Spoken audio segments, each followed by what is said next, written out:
આજે આપણે ભાવિનભાઈના ખેતરમાં ગયા છીએ. ભાવિનભાઈએ વરિયાળીની ખેતી કરી છે. ભાવિનભાઈ, કેટલા વીઘામાં વરિયાળીની ખેતી કરી છે? આ સાલ છે 20 વીઘામાં. સરસ. તમારા ખેતર આપણે બતાવવું છે બધાને, વરિયાળી કેવી થાય વ્યુઅર્સને, તો બતાવી શકાશે? હા, આ રહી ખેતર, એક પ્લોટ આ રહ્યો. તો ચલો ને અમારી સાથે. આખો પ્લોટ વરિયાળીનો જ છે, જે તમે મુખવાસ તરીકે ખાઓ છો. હાલ વરિયાળી ફ્લાવરિંગ સ્ટેજ અને તેમજ દાણા ભરાઈ રહ્યા છે. આપણે વધુ માહિતી માટે ભાવિનભાઈને મળશું. ભાવિનભાઈ, વરિયાળી વિશે માહિતી આપજો. આ કહેવાય ચોમાસું વરિયાળી છે, ચોમાસામાં વાવેલી છે. આ તમે જોઈ શકો છો, આ ફ્લાવરિંગ સ્ટેજ છે અત્યારે. આ મેં દેખાઈ રહ્યું છે ફ્લાવરિંગ.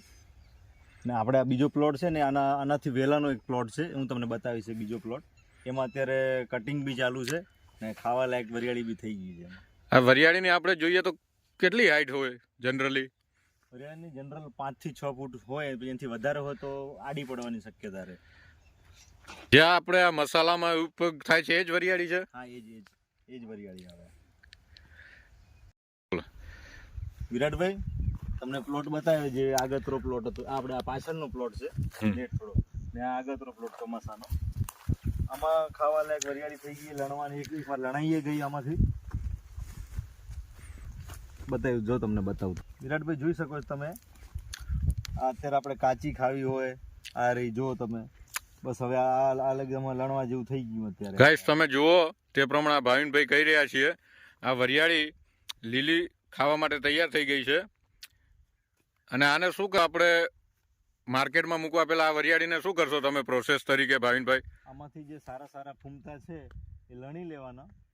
મોટા દાણા થઈ ગયા, દાણા ભરાઈ ગયા હોય, પછી ઘરે જઈને તડકો છાયો હોય માપનો, એમાં જઈને સુકાવવાનું. સુકાઈ જાય પછી એને કાઢીને એ જ વરિયાળી સીધી જશે માર્કેટમાં. ભાવ સારો ઊંચો મળશે. તમને ભાવિનભાઈ કેટલા દિવસ થશે આ વરિયાળીને સુકાઈએ તો? આપણે જનરલી સમજો ને, હજી આને 15 દિવસ જેવા થઈ જશે બધું પ્રોસેસ કરતા. ને ત્યાં આપણે ગમે એક જગ્યાએ સુકાઈએ, કેટલા દિવસ સુકાય?